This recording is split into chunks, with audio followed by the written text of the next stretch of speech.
মা এ আমার বন্ধু রূপ। এই উত্তর, তুই যে বললি তোর মা মারা গেছে? আরে মা মারা গেছে বলেই তো বাবা আর একটা বিয়ে করেছে। ওহো আচ্ছা।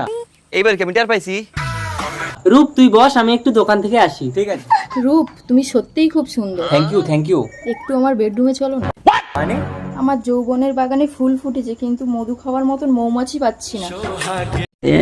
प्यारी समझ गई। হ্যালো বাবা, তুমি বাড়ি আসছো? কোথায় গেল এই রূপ? ছি রূপ, তুই আমার বন্ধু হয়ে এটা করতে পারলি? এক্ষুনি আমাদের বাড়ি থেকে বেরিয়ে যা, নইলে কিন্তু আমার হাত উঠে যাবে। মজা না? তুমি কোনো কথা বলবে না মা, এই তুই বেরো। এর ফল কিন্তু ভালো হবে না উত্তর।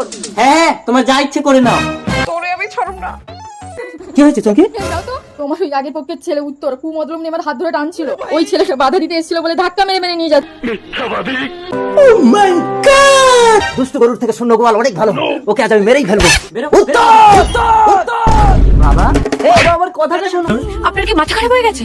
চমকে তোমার জন্য আমি আমার মা মরা ছেলেটাকে আদমারা করে মেরেছি। ছি!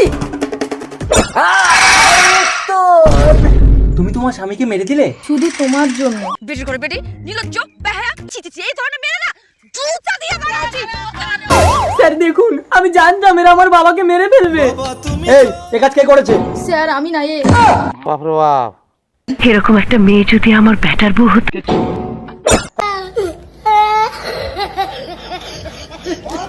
You are under arrest. জেলে যখন যেতে হবে দোষ করেই যাই। চল।